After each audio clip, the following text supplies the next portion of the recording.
बिस्मिल्लाहिर्रहमानिर्रहीम viewers, welcome back to urdu-plus.com। Viewers, जब आप एक कंपनी का सेटअप क्रिएट करते हैं तो पीच ट्री में ग्लोबल ऑप्शंस या ग्लोबल सेटिंग्स के नाम से हमारे पास कुछ सेटिंग्स मौजूद हैं जो आपकी पूरी कंपनी के सेटअप को इफेक्ट कर रही होती हैं। तो मजीद आगे काम करने से पहले, इससे पहले कि हम पीच ट्री में प्रैक्टिकली कोई काम करें, मैं ये चाहता हूँ कि आप ये समझ लीजिए कि इन ग्लोबल सेटिंग्स को कैसे एक्सेस और चेंज किया जा सकता है। तो इसके लिए आप ऑप्शंस के मेन्यू में जाएंगे और यहाँ पे ग्लोबल पे क्लिक करेंगे।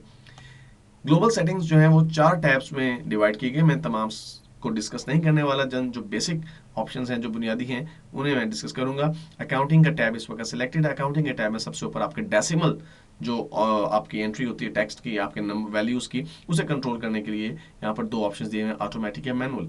यानी आप जो वैल्यू लिखते हैं, क्या फ्रैक्शनल वैल्यू एंटर कर सकते हैं? अगर कर सकते हैं तो कितने पॉइंट्स तक आप उसे एंटर कर सकते हैं। यहाँ पर ये मैनुअल है। अगर आप ऑटोमेटिक कर दें और इसको कम या ज़्यादा करना चाहें कि जी 0 डेसिमल तक, मीन्स आपकी वैल्यू सिर्फ राउंड होती है, फ्रैक्शन नहीं हो सकती, तो आप इसे 0 कर सकते हैं।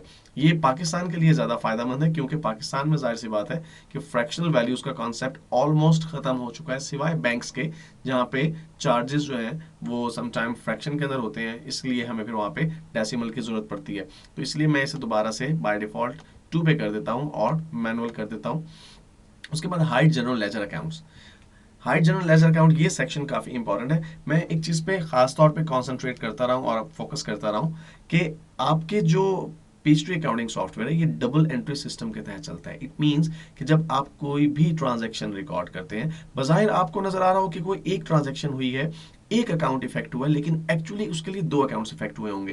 लेकिन सम ट्रांजैक्शन ऐसी होती है, सब कुछ ट्रांजैक्शन ऐसी होती हैं जिसमें जो सेकंड अकाउंट है वो बिहाइंड द सीन इफेक्ट हो रहा होता है। मिसाल के तौर पे अगर हम अकाउंट्स रिसीवेबल की बात करें, जब आप किसी पर्सन को सेल करते हैं, आपने किसी शख्स को क्रेडिट पे सेल की, इसके लिए जब आप ट्रांजैक्शन रिकॉर्ड करते हैं तो उसका एक खास मैकेनिज्म है और वहां पे जाके आप सिंपली उस शख्स का नाम सेलेक्ट करते हैं, उसने जो प्रोडक्ट सेलेक्ट किए हैं उन्हें सेलेक्ट करते हैं और एंटर कर देते हैं। अब आप कहेंगे ये तो मैंने सिंगल एंट्री की है, यानी एक अकाउंट को इफेक्ट किया, उस पर्सन के अकाउंट को इफेक्ट किया जिससे हमने चीजें बेची हैं, लेकिन एक्चुअली बैक एंड पे दूसरा अकाउंट सेल्स का होगा जो इफेक्ट हो रहा होगा। अगर आप इस हाइड ऑप्शन को यहाँ पर सिलेक्ट रखते हैं तो जब आप सेल्स करेंगे या सेल्स के कोटेशंस देंगे या सेल्स के ऑर्डर्स आपको मिलेंगे या फिर आप प्रपोजल्स आपको आएंगे, इनवॉइसेस क्रिएट करेंगे आप या क्रेडिट मेमोज या रसीट्स करेंगे कैश को, उस वक्त जो दूसरा अकाउंट इफेक्ट हो रहा होगा वो हिडन होगा, नजर नहीं आएगा। लेकिन अगर आप चाहते हैं कि वो नजर आए तो आप इस ऑप्शन को अनचेक कर दीजिए। इट मीन्स कि जब आप सेल करेंगे तो आपको नजर आएगा कि दूसरा अकाउंट जो इफेक्ट हो रहा है इससे वो सेल्स का इफेक्ट हो रहा है। तो आप अगर वहां पे कोई मॉडिफिकेशन करना चाहें कि जी ये अकाउंट नहीं दूसरा अकाउंट ये इफेक्ट होना चाहिए,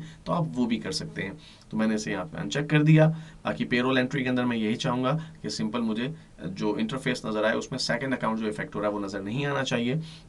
इसी तरह से हमारे पास अदर ऑप्शंस के अंदर अगर हम देखें तो warn if a record was change but not saved, आपने किसी अकाउंट को एडिट किया लेकिन उसे सेव किए बिना आप क्लोज कर रहे हैं, तो क्या पेस्ट्री आपको वार्न करे? इसे चेक रखिए क्योंकि ये काफी इंपॉर्टेंट ऑप्शन है। इसी तरह से हाइड इंटरएक्टिव इनएक्टिव अकाउंट्स या रिकॉर्ड्स, इससे क्या मुराद है व्यूअर्स? अगर आप किसी शख्स के साथ या किसी अकाउंट के साथ एक मरतबा एक्टिविटी कर लेते हैं कोई और फिर उसके बाद आप उस अकाउंट को डिलीट करना चाहते हैं, तो पीस्ट्री शायद आपको अलाउ ना करे कि उस अकाउंट की चूंकि एक बैकग्राउंड हिस्ट्री मौजूद है, इसलिए आप उसे डिलीट नहीं कर सकते।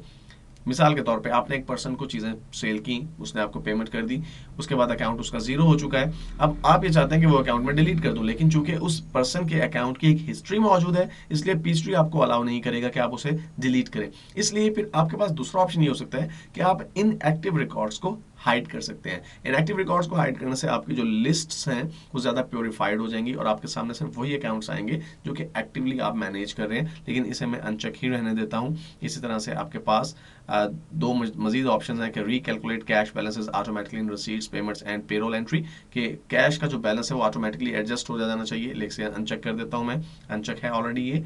और इसी तरह से हमारे पास स्पेलिंग के सेक्शन में हम चले जाएं तो कुछ ऑप्शंस दिए हुए हैं कि स्पेल चेक ऑप्शन में कि check spelling as you type, यानी जो ही आप टाइपिंग कर रहे होते हैं तो सॉफ्टवेयर ऑटोमेटिकली स्पेल्स को चेक कर रहा होगा।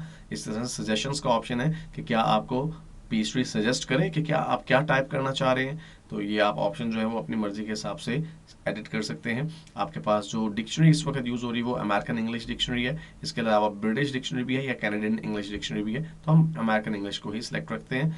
यहाँ पे रनिंग ऑप्शन के अंदर आप ये सब के सब ऑप्शन टेक्स्ट से रिलेटेड हैं। जब आप टेक्स्ट लिख रहे होंगे तो फिर क्या कैपिटलाइज वर्ड्स को इग्नोर कर दे पीच ट्री, यानी आपने एक वर्ड लिखा और उसका पहला जो लेटर है वो सी लिखा कैपिटल, और दूसरे का भी पहला लेटर जो कैपिटल में लिख दिया, यानी अपर केस में लिख दिया, तो फिर क्या आपका ये जो गलती है या ये जो टाइपिंग स्टाइल है, क्या पेस्ट्री इसे इग्नोर कर दे? अगर आप ऐसा चाहते हैं तो इसे चेक कर दीजिए।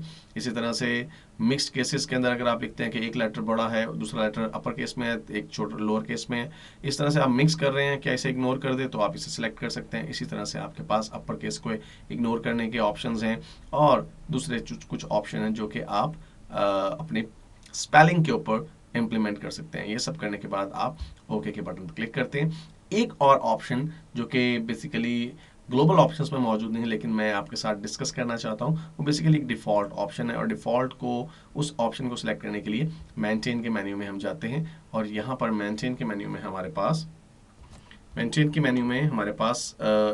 डिफ़ॉल्ट्स के ऑप्शंस हैं, डिफ़ॉल्ट इन्फॉर्मेशन, और इसमें जनरल लेजर।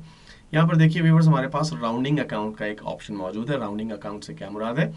व्यूवर्स, आपके जो वैल्यूज़ फ्रैक्शन में होती हैं उसे पीच ट्री जो है वो राउंड कर देता है।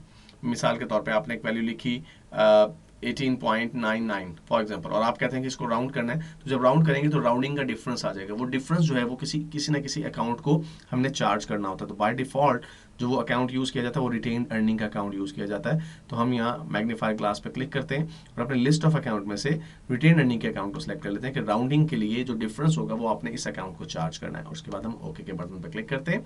तो व्यूअर्स, ये चंद सेटिंग्स थी जो कि आगे चलने से पहले मैं ज़रूरी समझता कि आपके साथ शेयर कर लूँ।